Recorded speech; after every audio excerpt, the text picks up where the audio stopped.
Olá, irmãos, amigos, paz seja com todos. Mais uma vez aqui estamos para aprender um pouco mais da palavra de Deus. E antes de iniciarmos a aula, vamos fazer uma breve oração.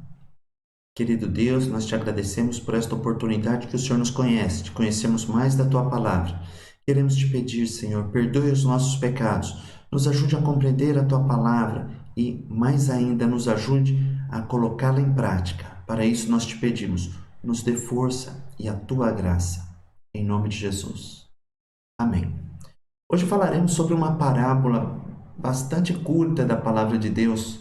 Ela é a parábola da pedra rejeitada. Sim, sobre esta parábola veremos o seguinte: uma introdução, a parábola da pedra rejeitada, propriamente dita, a pedra, pedra e pedregulho, a diferença, e uma conclusão.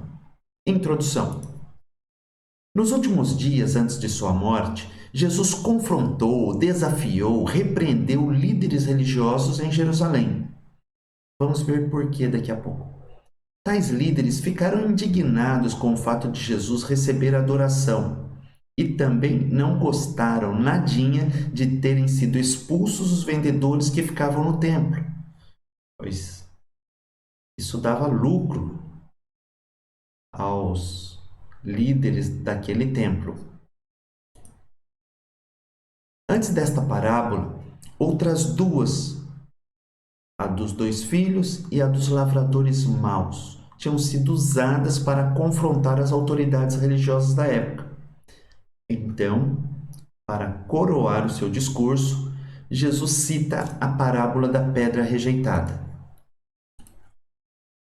Jesus confrontou, Jesus desafiou, Jesus contrariou alguns líderes religiosos de sua época, não pelo simples prazer de contrariá-los. Não, Jesus os contrariou porque, na verdade, eles estavam vindo até Jesus para tentar apanhar Jesus em alguma contradição.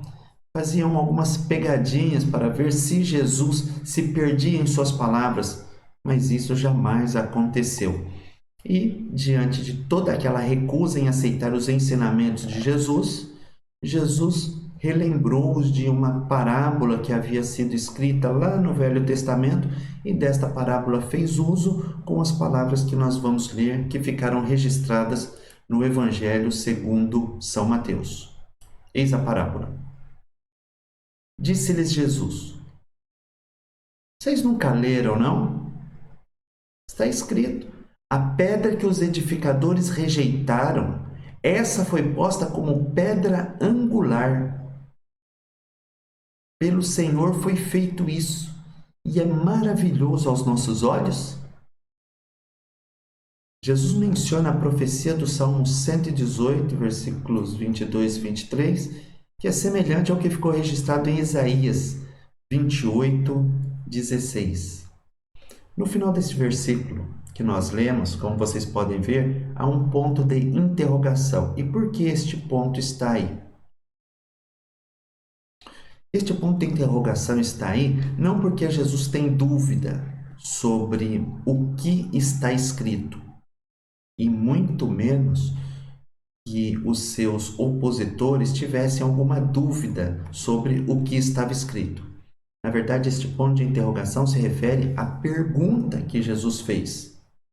Jesus fez a pergunta: Vocês nunca leram? Vocês não sabem o que está escrito? Ora, a pedra que os edificadores rejeitaram, está escrito isso. Esta foi posta por pedra principal, por pedra angular, por cabeça de esquina, por cabeça de ângulo, o que são sinônimos. Então, este ponto de interrogação não é em relação à afirmação sobre a pedra, mas porque foi a maneira como Jesus apresentou, em forma de pergunta. Vamos ver o que ficou registrado em Isaías, como nós lemos agora há pouco, e Salmos também. O salmista diz: a pedra que os edificadores rejeitaram, essa foi posta por pedra angular. Daqui a pouco veremos o que é pedra angular. Em Isaías ficou registrado o seguinte: portanto, assim diz o Senhor Deus: eis que ponho em Sião como alicerce uma pedra. Sim, uma pedra provada, pedra preciosa de esquina, de firme fundamento. Aquele que crer nunca será abalado. Pelo que nós já lemos, você talvez já tenha deduzido que esta pedra que Jesus menciona é a sua própria pessoa, é a pessoa de Jesus Cristo, que Deus estabeleceu como pedra principal. Mas como pedra principal de quê? Vamos ver isso daqui a alguns momentos. Antes, vamos voltar um pouco na história e ver por que Deus utilizou esta expressão: pedra angular, pedra de esquina, pedra fundamental. O que é uma pedra fundamental? Para os mais novos, acostumados com as construções mais modernas, a figura de uma pedra em uma construção pouco significa. Mas naquela época, quando esta parábola foi proferida, na época quando o salmista escreveu, quando Isaías escreveu, as casas não eram feitas da mesma forma que são feitas hoje. Elas eram feitas com pedras, com sobreposições de pedras. Colocava-se uma pedra na base e outras pedras iam sendo acrescentadas a ela. Vamos ver um pouco sobre história da construção. Nas construções antigas, a pedra angular era a pedra de esquina, que servia para alinhar toda a construção, para alinhar toda a construção. A escolha de uma boa pedra facilitaria a construção, conforme a planta. Uma pedra fora do esquadro, fora da medida, fora do padrão, resultaria em uma construção errada. Então veja, nas construções antigas, uma pedra era colocada na base de alguma construção, de algum edifício, na base de alguma casa, e sobre aquela pedra outras iam sendo acrescentadas. Mas aquela primeira pedra, conhecida como pedra de esquina, pedra de ângulo, é a pedra que ficava é aquela pedra que servia como coluna. É aquela pedra onde se formava o ângulo. Na esquina, assim é melhor. Era pedra de esquina.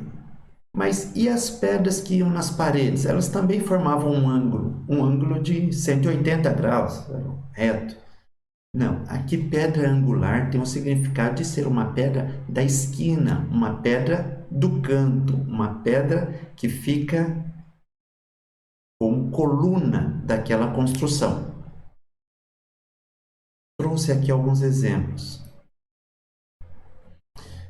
Jesus é a pedra angular, é a pedra que fica no ângulo de 90 graus de uma casa quadrada, vamos dizer assim, para aqueles que são mais perfeccionistas, para os matemáticos que nos assistem. E quando eu disse que Jesus é uma pedra, a Bíblia o está comparando ao fundamento, a coisa mais importante, aquilo que é de mais importante em uma construção. Quando comparamos a igreja, quando comparamos os seres humanos como uma construção de Deus. Aqui à nossa direita, uma casa antiga construída de pedras.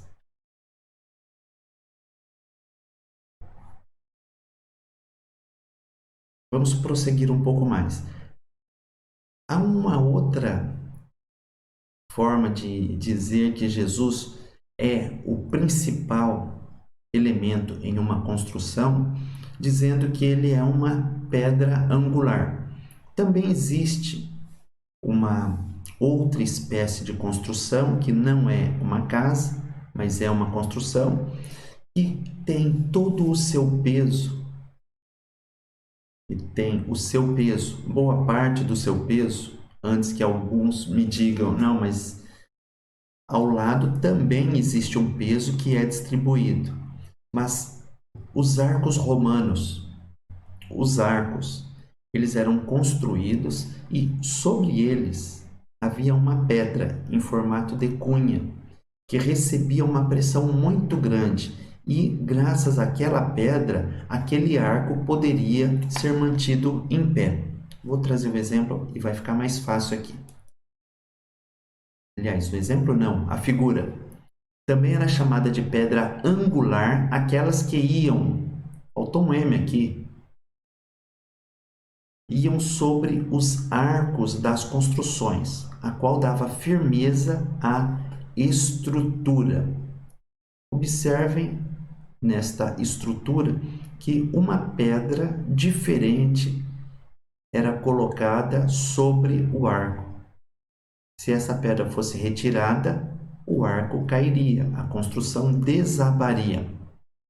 Esta pedra fazia a distribuição das forças e permitia com que aquele arco ficasse na posição que ele deveria ficar, ou seja, era ali sustentado. Tirando essa pedra, o arco ruiria. Prosseguindo. Os construtores de Israel, os líderes de Israel, julgavam Jesus uma pedra inadequada para o tipo de construção que eles queriam. Mas Deus julgou Jesus perfeito para edificar a igreja conforme a sua planta divina. Deus disse que os edificadores, os líderes, rejeitaram a pedra que Deus escolheu. E por que eles rejeitaram a pedra que Deus escolheu? Rejeitaram Jesus e seus ensinamentos, porque Jesus não estava de acordo com aquilo que eles queriam construir. O que você quer construir da sua vida? Será que você tem deixado esta pedra que se chama Jesus do lado de fora de tua construção? Tem deixado ele afastado da tua vida? Porque os padrões que ele estabelece não são os mesmos que você quer para a tua vida? Pense bem, não rejeite esta pedra. Esta pedra, ela é aprovada por Deus. Vamos ver o que o apóstolo Pedro falou sobre esta pedra. Pedro fez uma aplicação direta quando repreendeu os líderes em Jerusalém. Sim, lá em Atos dos Apóstolos, capítulo 4, versículo 11, Pedro disse: Este Jesus é a pedra rejeitada por vós, os construtores, a qual se tornou a pedra angular. Pedro diz aqui para aqueles que tinham crucificado Jesus, aqueles que tinham gostado daquela cena toda, aqueles que tinham aprovado a crucificação de Jesus, Pedro disse a eles que eles haviam rejeitado a principal pedra da esquina. Eles tinham cometido um erro muito grande e por isso eles iam receber as consequências pela escolha que haviam feito. Jesus foi rejeitado, sim, é verdade, mas foi escolhido por Deus. Rejeitado pelos homens, mas escolhido por Deus. Vamos ver o que vem a seguir. Jesus, sendo rejeitado, não se assentou na sarjeta de uma das ruas de Jerusalém e ali permaneceu chorando. Não, Deus o escolheu como pedra fundamental e preciosa. Já vimos que Jesus é comparado à pedra fundamental, ou seja, a primeira pedra, a pedra mais importante de uma construção. Jesus foi rejeitado pelos homens, pelos construtores, pelas pessoas que mais entendiam de construção. Emitiram uma opinião, um parecer desfavorável contra Jesus, rejeitando seus ensinamentos, rejeitando a sua pessoa. Mas preste atenção, Jesus, quando foi rejeitado, Jesus não se assentou ali em uma das sarjetas das ruas de Jerusalém e começou a chorar e dizer para os seus discípulos: não quero mais saber disso, este povo não me reconhece, não vê o meu trabalho, estou fora, vocês é que se virem, o problema é de vocês, a partir de agora, cada um por si, Deus por todos. Não, Jesus não falou isso. Jesus não ficou deprimido. Jesus aqui não entrou em um processo de depressão. Jesus lutou contra isso. Jesus se angustiou, sim. Algumas vezes Jesus chorou. Jesus chorou de tristeza. Sim, algumas vezes Jesus chorou e a palavra de Deus nos relata isso. Entrando em Jerusalém, Jesus chorou no evento em que Lázaro havia de ressuscitar, no sepultamento de Lázaro. Jesus não estava, mas quando Jesus chegou 4 dias após Lázaro estar morto, Jesus também chorou ali à beira da sepultura de Lázaro. Jesus chorou, eu choro, você chora, todos nós choramos. É um verbo que todos nós conjugamos. Mas nós não vivemos conjugando este verbo o tempo todo. Sim, temos momentos de choro na nossa vida. A Bíblia diz que se um homem viver muitos anos e em todos eles se alegrar, também deve considerar os dias de trevas, porque hão de ser muitos. E nós vivemos dias de trevas nos tempos modernos, nos dias de hoje. Essa pandemia tem nos feito viver tempos de angústia, de tristeza, tem trazido choro. Mas esse choro vai passar. E quando vai passar? Quando eu não sei, mas estamos prestes a sair deste momento de choro. Enquanto nós não saímos definitivamente deste período de choro, há algumas coisas nas quais nós podemos nos alegrar. Nós podemos nos alegrar mesmo diante de tanta dificuldade.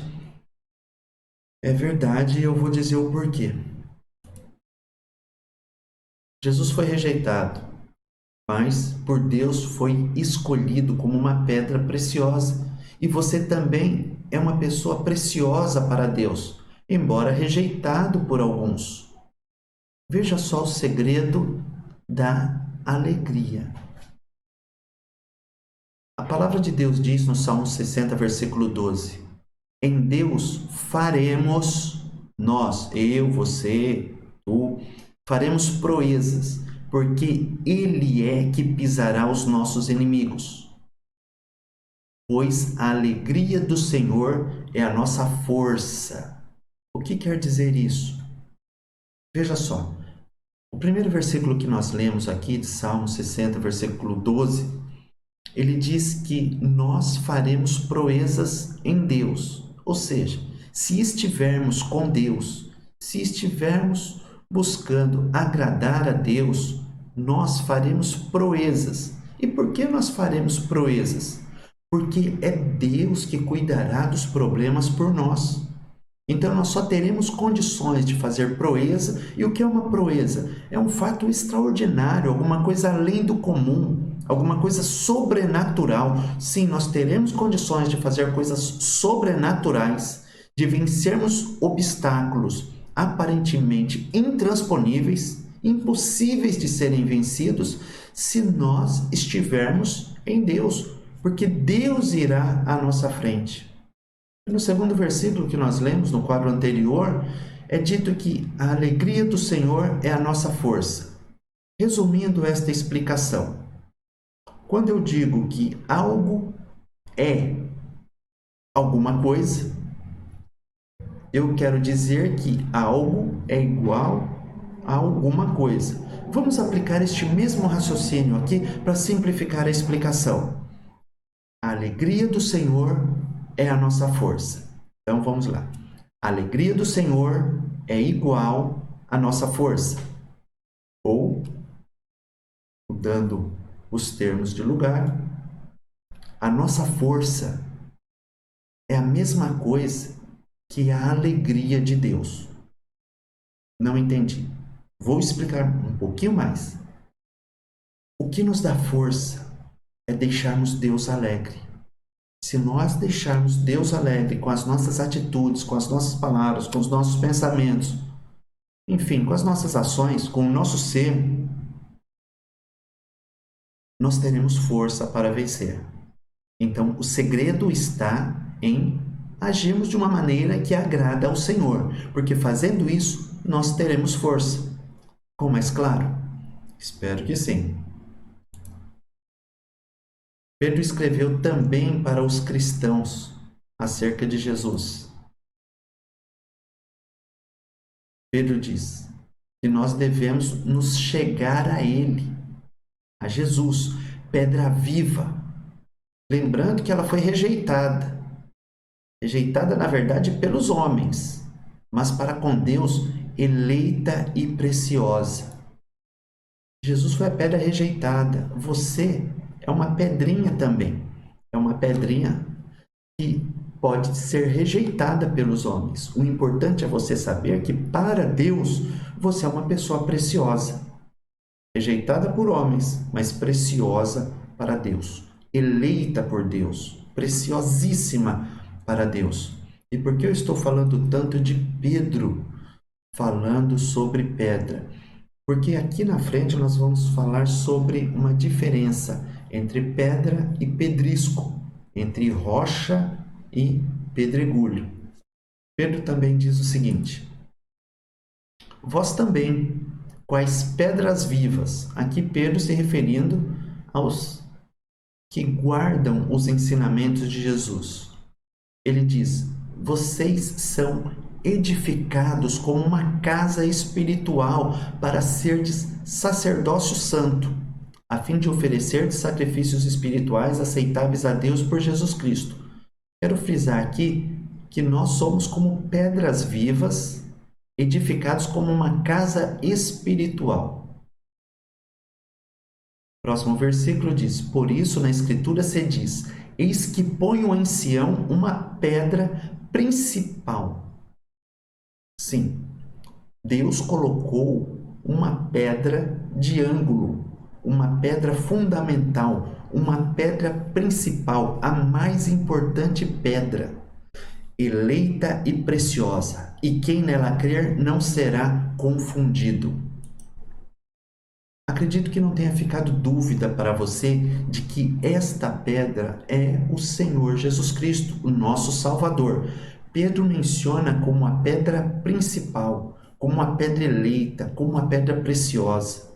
Pedro não está falando de si. Pedro diz que todos nós somos pedras vivas, mas existe uma pedra, na qual, se crermos, não seremos confundidos. De quem é esta pedra? De quem é que Pedro está falando quando faz menção a esta pedra? Ficou claro para você? Então já já nós vamos entrar em um outro versículo para sanar todas as dúvidas que pairam sobre quem é a pedra fundamental da igreja. Paulo também faz referência à pedra fundamental. E que referência ele fez? A seguinte: assim, pois, já não sois mais estrangeiros nem forasteiros. Vocês não são estranhos. Antes sois concidadãos dos santos e membros da família de Deus. Membros da família de Deus. Fazem parte da igreja de Deus. Edificados sobre o fundamento dos apóstolos e profetas. Quem é o fundamento dos apóstolos e profetas? Ele responde: sendo o próprio Cristo a principal pedra da esquina. Ele escreveu isso aos irmãos que moravam em Éfeso. Foi registrado na sua carta, no capítulo 2, versículos 19 e 20. Paulo está dizendo que a pedra principal, o fundamento dos apóstolos e dos profetas é Jesus Cristo, a principal pedra de esquina. Nós somos a igreja de Deus. Quem é a igreja de Deus? O que é uma igreja? Calma, veremos a seguir.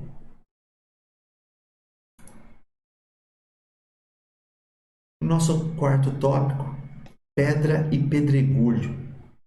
No Evangelho segundo São Mateus, capítulo 16, versículo 18, está escrito o seguinte: palavras de Jesus, se dirigindo a Pedro: pois também eu te digo que tu és Pedro, e sobre esta pedra edificarei a minha igreja, e as portas do inferno não prevalecerão contra ela. Então, quem é a pedra sobre a qual a igreja de Jesus foi edificada? Jesus disse que a sua igreja seria edificada sobre uma pedra. E quem é esta pedra? Talvez para você já tenha ficado claro, mas para alguns ainda não. A pedra principal da igreja de Deus, quem é? Jesus ou Pedro?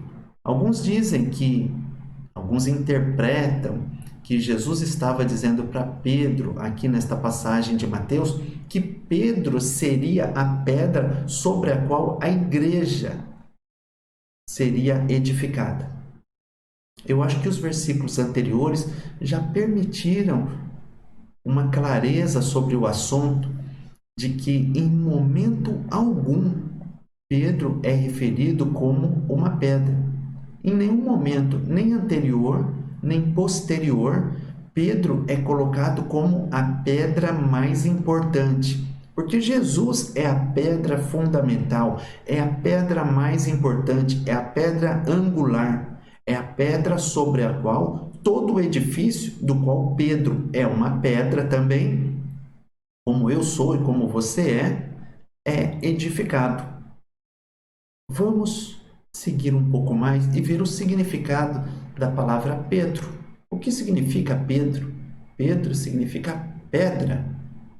Quase isso, acertou. Você está ficando muito bom.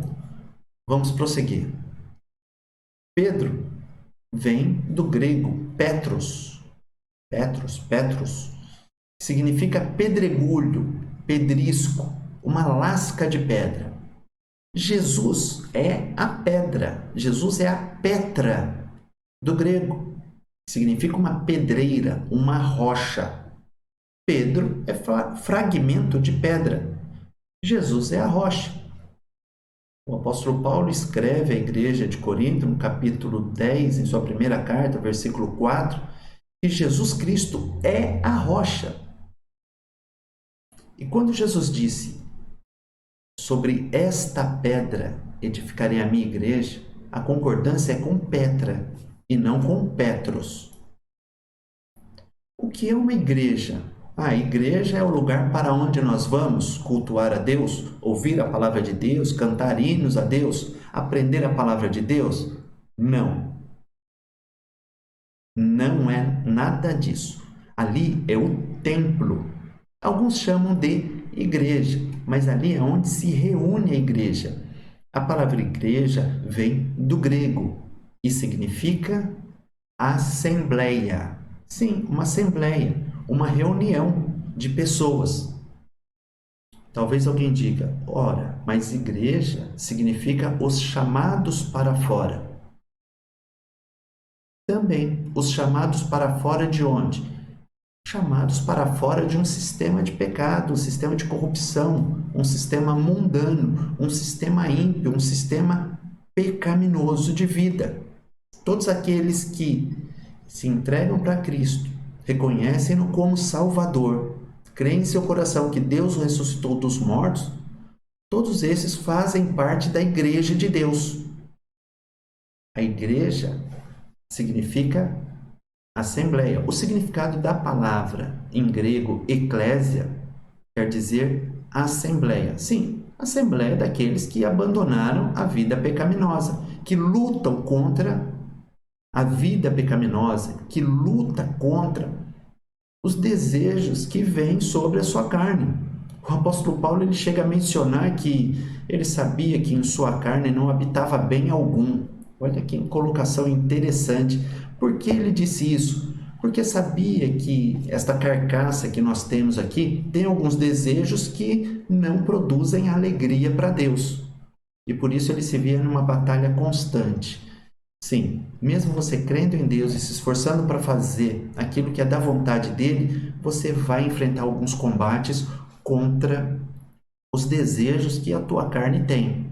Isto é normal. Continue lutando que você vai ter a vitória. Só permita que Deus vá à tua frente. Peça para que Ele te guarde e com certeza você vencerá este inimigo terrível.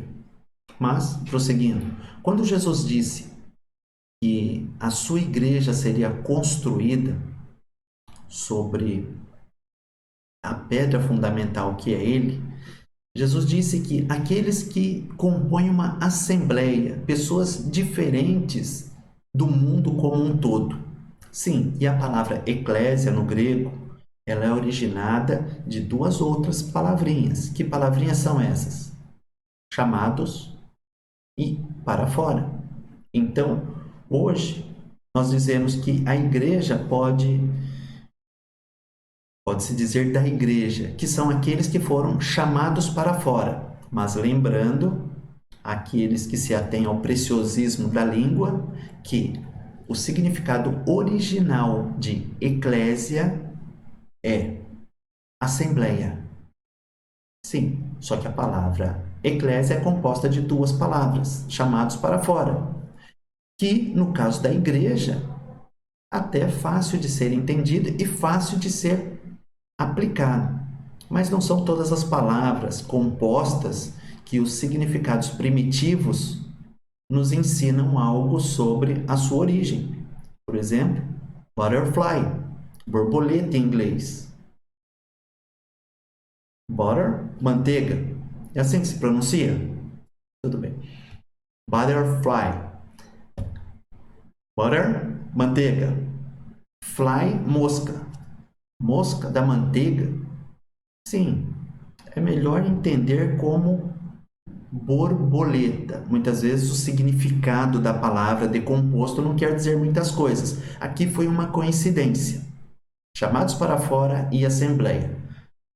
Então, sobre esta pedra, sobre a rocha. Quem é a rocha? Já falamos, a rocha é Jesus Cristo. Ficou claro? Vamos agora finalizar. Conclusão.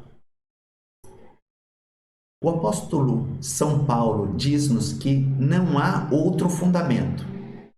Está dito que, 1 Coríntios capítulo 3, versículo 11, porque ninguém pode lançar outro fundamento além do que já está posto, o qual é Jesus Cristo.